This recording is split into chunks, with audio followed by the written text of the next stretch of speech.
listener production. Hey there, I'm Bension Siebert. Happy Friday, and welcome to your afternoon edition of The Briefing. The US Supreme Court has a massive decision to make, whether to kick Donald Trump out of the US presidential election. It follows a decision of Colorado's top court that Trump is ineligible to be on the ballot in that state. In a hearing overnight our time, Supreme Court justices quizzed lawyers on both sides as to whether they should uphold that decision and potentially kick Trump off the ballot across the country. Why? Well, it comes back to the violent scenes. You might remember 3 years ago when on January 6th, just after Donald Trump lost the election to Joe Biden, Trump supporters stormed the US Capitol to try and stop the peaceful transfer of power. Trump critics argue that he incited that attack, which has been described by many as an insurrection or a rebellion. And the 14th Amendment of the US Constitution says that insurrectionists don't get to return to power after they've betrayed their oath of office. The key question for the Supreme Court now is, what's worse for American democracy? Allowing a guy who arguably threatens that democracy to potentially be president again? Or an unelected court stripping voters of their right to choose the President of the United States? Dave Levinthal is the editor-in-chief of Raw Story, and he joins me from Washington, D.C. Dave, talk us through what's happened at the Supreme Court over the past few hours. So the Supreme Court had a absolutely critical question before them, and the crux of it is Donald Trump constitutionally eligible to be on the ballot in the state of Colorado? Now, mind you, we have a very protracted system here in the United States where presidential candidates basically have to go state by state by state and have individual contests that lead up to being nominated for their party. And the state of Colorado has said effectively, and their state court has approved this, that Donald Trump is not eligible because of his actions leading up to the January 6, 2021 attack on the U.S. Capitol. In short, they say he's an insurrectionist, and the Supreme Court has that question before them right now. Right. And if the court did decide that he wasn't eligible in Colorado, would that also apply elsewhere? It's quite possible. And that's part of the argument that Trump's counsel was making. And more importantly, some of the questions that the Supreme Court justices, the 9 of them, were asking both to Trump's counsel and also to opposing counsel, which is, well, to what end would this go? And should Colorado have the right to determine the constitutionality of Donald Trump's presidential candidacy as a presidential candidate here in 2024?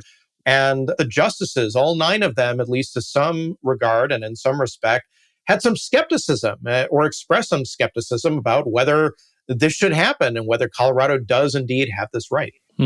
So the justices seemed skeptical, or at least most of them did, of this idea that Trump should be kicked off the ballot in Colorado.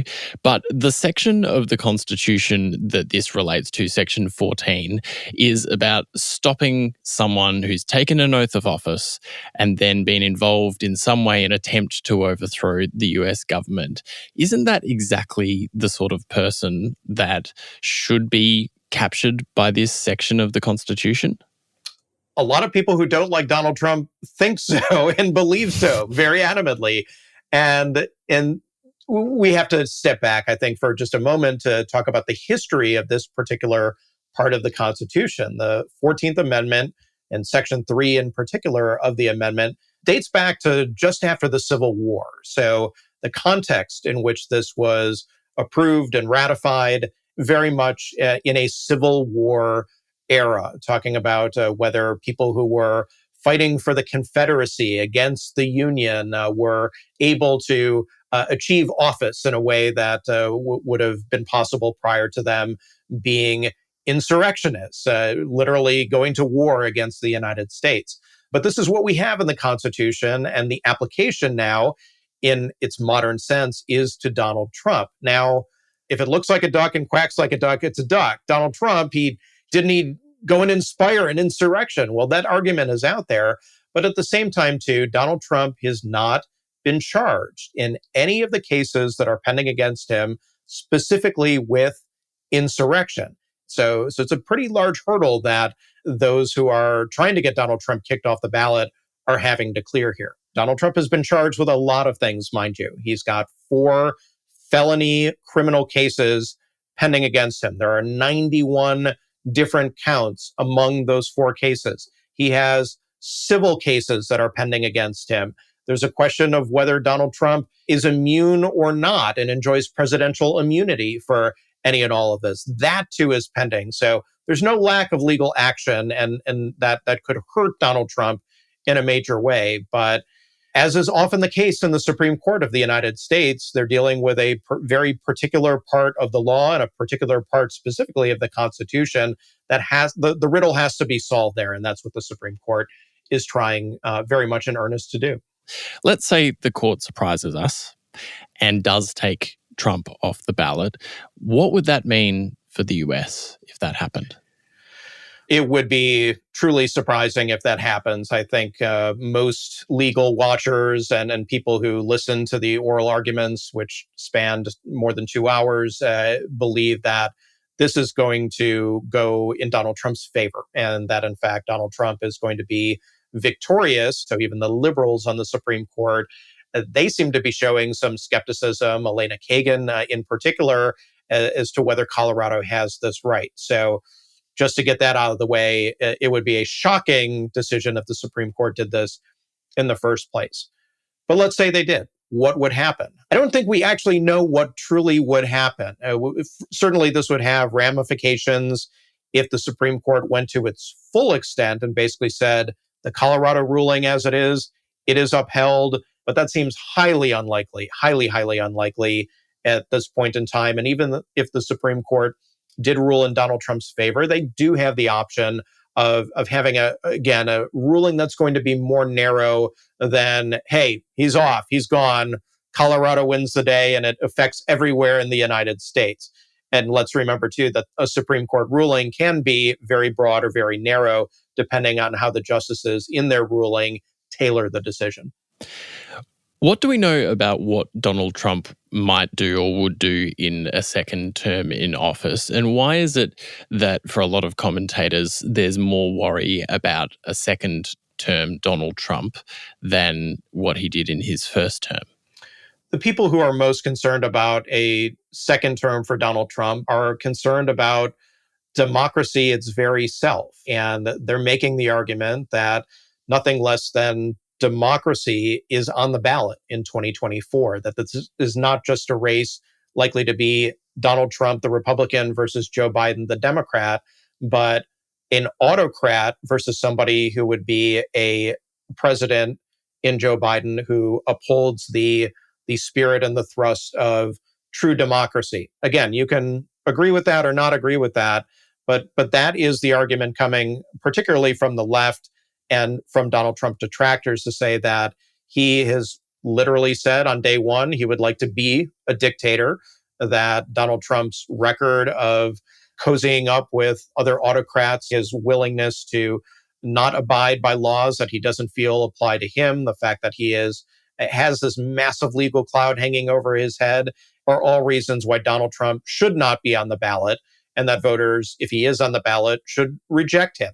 But there's roughly about half the population that doesn't quite feel that way here in the United States and believes very strongly that the voters should ultimately decide who the next president of the United States is, and that ultimately this is something that should be decided at the ballot box and not inside a courtroom. From the outside, it seems incredibly high temperature, chaotic. What's the feeling like on the ground in Washington, D.C? Does it feel like there's actual risk of some kind of conflict or violence if the result goes a different way than people are thinking? So I live here in Washington, D.C., and frankly, we're more concerned here in D.C. about the high rate of carjackings that are taking place and other types of crimes that have absolutely nothing to do with Donald Trump. But to your point, I do feel that no matter where you go across the country, it is an incredibly tense time in the United States. It's a very polarized atmosphere. You have people who are divided, and not just theoretically or philosophically, but families literally that are going through an incredible tumult because of the politics of the members. It gets very personal. Christmas was ruined for a lot of people this year, I can tell you that. And that's just the unfortunate reality of politics in the United States. But it is reflective of the true division that we have. And that was seen in the 2016 election, which was incredibly close.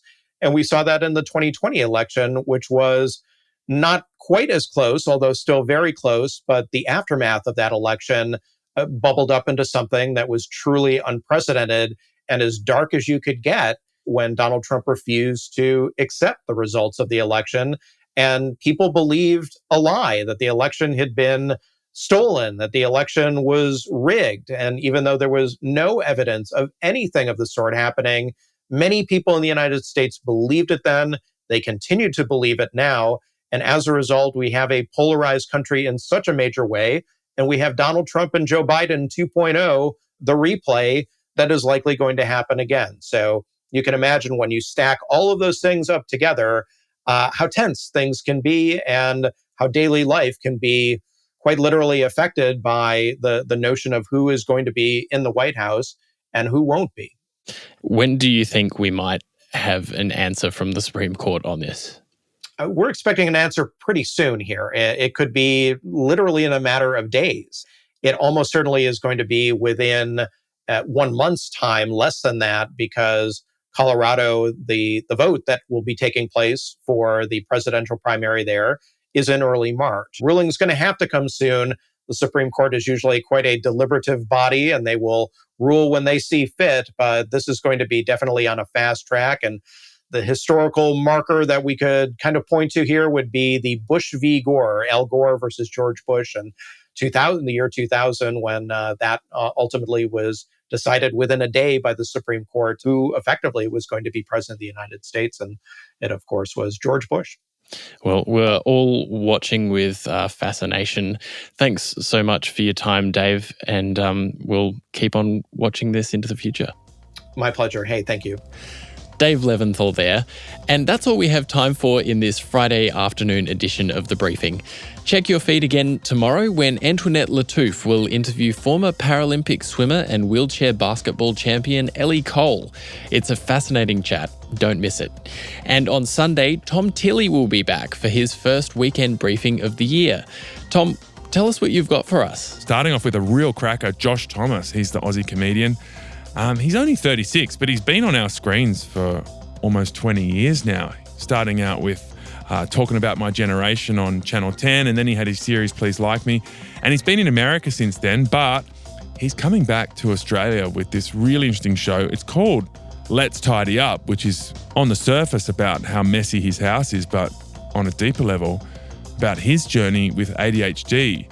And he was diagnosed 9 years ago. So with all the growing awareness in recent years, that makes his perspective really interesting. Thanks, Tom. In the meantime, if there's a story you want to hear on the show or you have feedback for us, hit us up on Instagram by searching The Briefing Podcast. Send us a DM and hit follow. I'm Bension Siebert. Have a great weekend.